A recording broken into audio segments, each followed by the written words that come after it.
ਸ਼੍ਰੋਮਣੀ ਅਕਾਲੀ ਦਲ ਅੰਮ੍ਰਿਤਸਰ ਵੱਲੋਂ ਹਰ ਸਾਲ ਦੀ ਤਰ੍ਹਾਂ ਮਾਘੀ ਦੇ ਮਹਾਨ ਦਿਹਾੜੇ ਉੱਤੇ ਸ੍ਰੀ ਮੁਕਤਸਰ ਸਾਹਿਬ ਵਿਖੇ 14 ਜਨਵਰੀ ਨੂੰ ਮਲੋਟ ਰੋਡ ਸਾਹਮਣੇ ਡੇਰਾ ਬਾਬਾ ਮਸਤਾਨ ਸਿੰਘ ਜੀ ਵਿਖੇ ਅਤੇ 15 ਜਨਵਰੀ ਨੂੰ ਤਖਤੂਪੁਰਾ ਸਾਹਿਬ ਮੋਗਾ ਵਿਖੇ ਮੀਰੀ ਪੀਰੀ ਇਤਿਹਾਸਿਕ ਕਾਨਫਰੰਸਾਂ ਕੀਤੀਆਂ ਜਾ ਰਹੀਆਂ ਹਨ।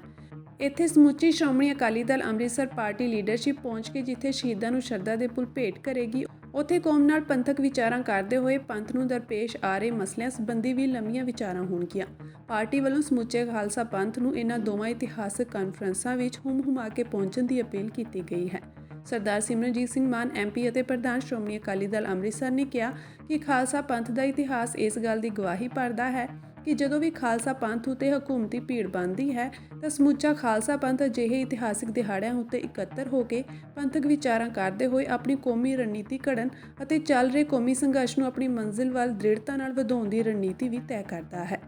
ਇਸ ਲਈ ਅਜਿਹੇ ਮਹਾਨ ਦਿਹਾੜਿਆਂ ਉੱਤੇ ਖਾਲਸਾ ਪੰਥ ਦਾ ਡੂੰਘਾ ਦਰਦ ਰੱਖਣ ਵਾਲੀਆਂ ਸ਼ਖਸੀਅਤਾਂ ਸੰਗਤ ਦਾ ਪਹੁੰਚਣਾ ਹੋਰ ਵੀ ਜ਼ਰੂਰੀ ਬਣ ਜਾਂਦਾ ਹੈ ਤਾਂ ਕਿ ਖਾਲਸਾ ਪੰਥ ਦੇ ਪ੍ਰੋਗਰਾਮਾਂ ਵਿੱਚ ਉਹ ਆਪਣਾ ਯੋਗਦਾਨ ਵੀ ਪਾ ਸਕਣ ਅਤੇ ਹੋਣ ਵਾਲੇ ਕੌਮੀ ਫੈਸਲਿਆਂ ਨੂੰ ਸੁਣਦੇ ਹੋਏ ਸੰਗਤਾਂ ਵਿੱਚ ਉਸ ਦਾ ਪ੍ਰਚਾਰ ਵੀ ਕਰ ਸਕਣ ਤਾਂ ਕਿ ਆਉਣ ਵਾਲੇ ਸਮੇਂ ਵਿੱਚ ਕੌਮੀ ਪ੍ਰੋਗਰਾਮਾਂ ਵਿੱਚ ਸਮੁੱਚਾ ਖਾਲਸਾ ਪੰਥ ਵੱਧ ਚੜ੍ਹ ਕੇ ਯੋਗਦਾਨ ਪਾਉਂਦਾ ਹੋਇਆ ਕਾਮਯਾਬੀ ਵੱਲ ਵੱਧਦਾ ਰਹੇ।